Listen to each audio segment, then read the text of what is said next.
বামনগোলা পাকুয়াহাট কাপড় ব্যবসায়ী সমিতির উদ্যোগে অনুষ্ঠিত হল সুকান্ত মার্কেটে বস্ত্র বিতরণ। পাকুয়াহাট এলাকার কাপড় ব্যবসায়ী সমিতির সকল কাপড় ব্যবসায়ী সদস্যদের উপস্থিতিতে এলাকার দুস্থ মানুষদের হাতে মশারি তুলে দেওয়া হলো। কাপড় ব্যবসায়ী সহ বিশিষ্ট ব্যক্তিদের বরণ, প্রদীপ প্রজ্বলন সহ উদ্বোধনী সঙ্গীতের মধ্য দিয়ে এই অনুষ্ঠানের শুভ সূচনা করা হয়। আগামীতে বর্ষা আসতেই মশার উদ্যোগ বৃদ্ধি পেতে থাকলে ডেঙ্গু হওয়ার সম্ভাবনা রয়েছে, যার ফলে কাপড় ব্যবসায়ীদের উদ্যোগে এলাকার দুস্থ মানুষদের হাতে মশারি তুলে দেওয়া হলো। প্রায় 100টি মশারি এলাকার দুস্থ মানুষদের হাতে তুলে দিলেন কাপড় ব্যবসায়ী সমিতির সদস্যরা। এদিন উপস্থিত ছিলেন মালদা মার্চেন্ট চেম্বার অব কমার্সের সম্পাদক উত্তম কুমার বসাক, ব্যবসায়ী সমিতির সভাপতি পবিত্র মণ্ডল, পাকুয়াহাট কাপড় ব্যবসায়ী সমিতির সভাপতি বিনয় সরকার সহ অন্যান্য সদস্যরা।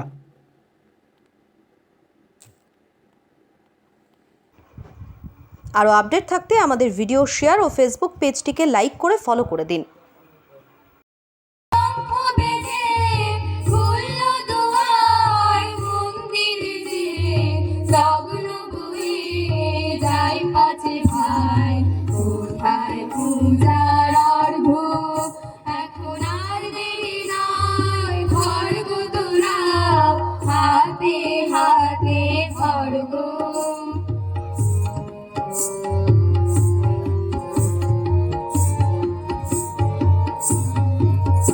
এখন যার যা কিছু আছে ঘরে সাজা, পূজার থালার পরে আত্মদানে।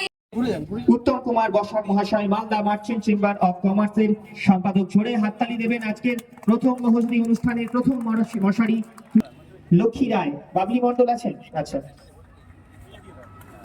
উজ্জ্বল সরকার মহাশয় ওনার হাতে তুলে দিলেন। মশারি তুলে দিচ্ছেন সহ সম্পাদক, Malda merchant chamber of commerce. অসংখ্য অসংখ্য ধন্যবাদ। সাহা, সুমিত্রা সাহার হাতে মশারি তুলে দিচ্ছেন, জোরে তার হাতে মশারিটি তুলে দিলেন, হাতে মশারিটি তুলে দিচ্ছেন।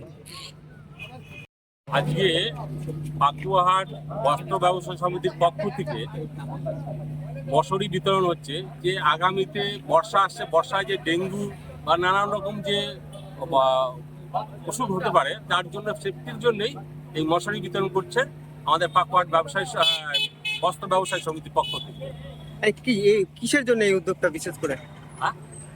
কতগুলো মশারি বিতরণ করা হলো আজকে? 100। আপনার নাম? আমার নাম পবিত্র মণ্ডল, পাকুয়াহাট ব্যবসায়ী সমিতির সভাপতি।